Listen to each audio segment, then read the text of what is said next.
Recording by Frank Cook. The Most Horrible Story by John W. Jakes. The room was a very plain room. It had 4 walls, a ceiling, a floor. But it was new to Thompson because he had never seen it before. He stood in a relaxed fashion, studying it. There was a desk in the center of the room. It was gray, but Thompson could not identify the material from which it was made. A very old man with a clipped beard sat behind the desk. A candle flickered in a brass holder on top of the desk. "Pardon me?" said Thompson. The old man looked at him. He had been looking at Thompson for a long time. In fact, Thompson could not remember a time when the old man had not been looking at him.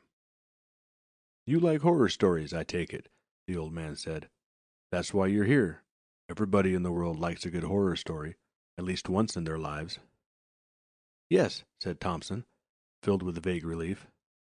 "I guess that's why I'm here." "Fine," said the old man. He reached into the desk. Where, Thompson couldn't tell. Just out of sight. No drawer slid. But his hands came out, and they held a white card. Again they vanished. This time they held a metal-pointed pen. There was ink in the pen. It shone with a night blue luster in the candle flame. "Name?" said the old man. "James Thompson." "Born?" Thompson thought a minute. "March 3rd, 1902. Is all this necessary?" The old man seemed annoyed. "Of course. We must have all the records, in order that you may become a full-time member." "Full-time member of what?" Thompson asked. He noticed that the pen seemed always full of ink. "The Horror Book Club, of course," the old man replied. He scratched on the card, writing down the information Thompson had given him. Then he put both card and pen out of sight under the desk.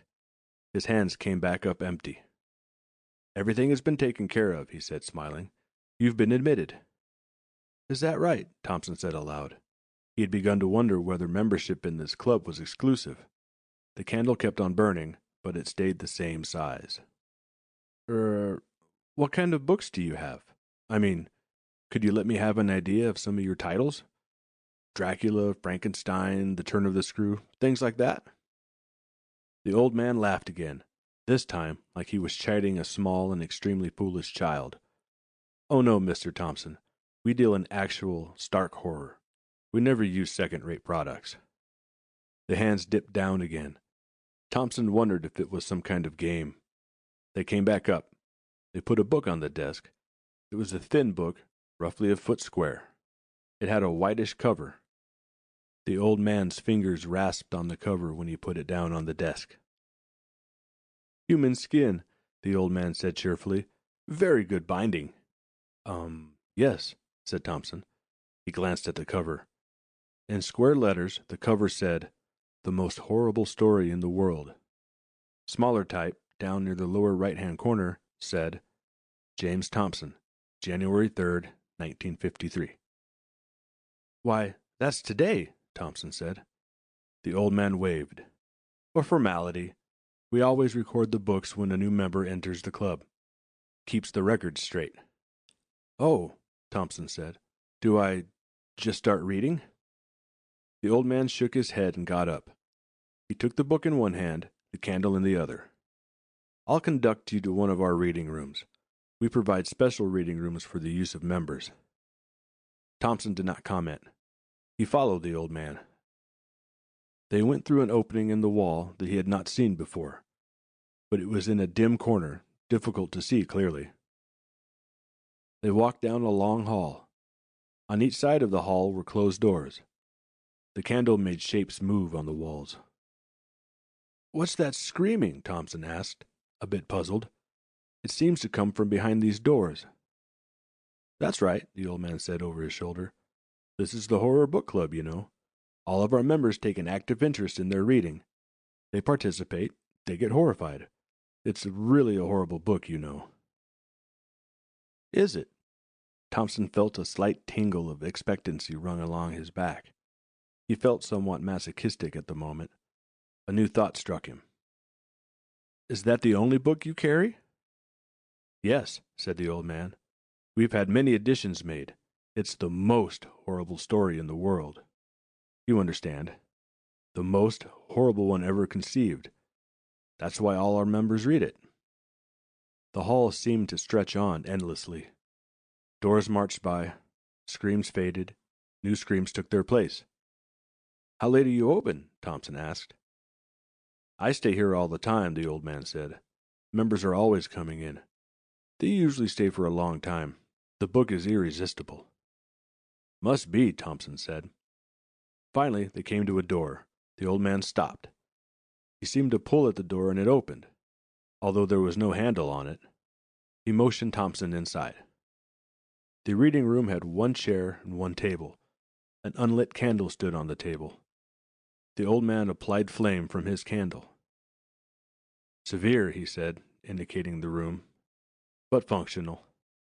All you really need to enjoy a good horror story. Well, thanks, Thompson stammered. The old man put the book down on the table. Is it customary to pay or tip? Thompson said awkwardly. Oh, no. The founders take care of that. Founders? Still alive, eh? Oh, certainly. Must like horror stories to set up a place like this. They do, the old man assured him. Well, I hope you like the book. He walked out and closed the door. Thompson said, well, a couple of times, saw that no one was listening, laughed foolishly, and sat down on the chair. He picked up the book, feeling the tingle in his spine once more. He opened the book. He began to read. It was a very short story. He finished it almost immediately. And it certainly was horrible. Almost too horrible. He closed the book and got up. His face felt very pale. He went to the door. He tried to open it. It would not open. Old man, he yelled. Old man! Old man!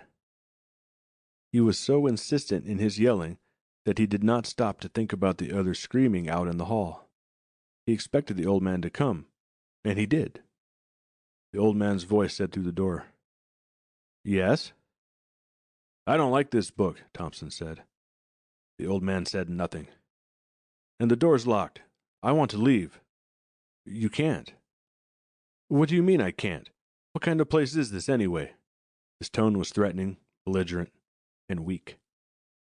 You're a member now. It was very final. Thompson felt that the old man was gone. He shouted, Old man! Old man! There was no answer. He went back to the table. His stomach seemed to be gone. He opened the book. He read the story again. He couldn't help reading it. It had a kind of fascination. He began to see the true horror in the tale. When he had reread it for the 5th time, he started to scream. Everybody else screamed. Why shouldn't he? After all, he was in the mood. His stomach felt icy. The candle kept on burning, but it always stayed the same size. His eyes showed a glazed expression of madness as the full import of what he had just read registered on his mind. And then he screamed, and screamed. He alternated between periods of screaming and reading, and each time he read the book, it became more horrible. The infinity of horrible horror was something too vast to contemplate. He felt no need for food, or water, or sleep. The story was so horrible. Thompson stopped screaming again and opened the book, perhaps for the 1000th time. He anticipated it now, anticipated the screaming it would cause.